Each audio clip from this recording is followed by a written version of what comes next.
Hi everyone, welcome back to Java 1 for All. In this video, we're going to talk about a little bit of the types that the default initialization for the types that we can create arrays. Before we start, let's just copy this class, select the package, and then Ctrl V, and just rename it to 02.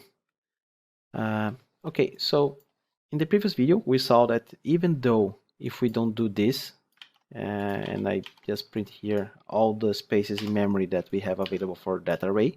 Remember, size is 3, but the index 0, 1, 2. So if we do this, I told you that we do have some default initialization values for the types. And there are some rules here. Every time you create a variable that has a local scope, for example, a variable that is inside a method, you will never have the default initialization value. But if you do create that, and we are going to see when we talk about object orientation, for example, here at the class level, you do have some default initialization value for it. So what are the default initialization values when we are creating arrays? So let's say we change here to character or to double, long, or string. So basically for byte, short, double, float, long, and of course int, we do have the default value to assigned to those spacing memories 0. So every time you create an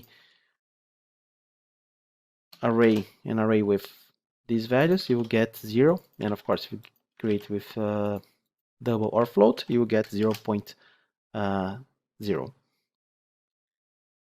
If the value is a character char, you will get the Unicode for blank space. Basically, this is what will be the default value, but if we translate that to like what a human can read, we do have blank space. So I can change here, and when I compile, you won't see anything here. For booleans, the default value will be false.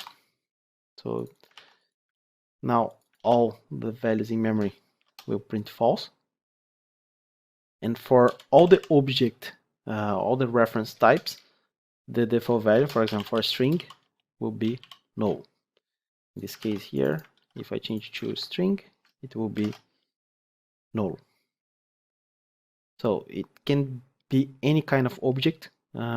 Right now we don't understand about object at all, but all objects will have its default initialization to null. Either you have it inside a local scope that's inside a method or at the class level. So basically this rule, we are talking about arrays, but when we talk about object orientation and we see that we can have variables at the class level, the same rule will apply. So all these default initialization values will be applied to the class level variables. But you don't have to worry about that now. I'm just going to start renaming here because in the next video we are going to play a little bit with names. So let's stop this video for now.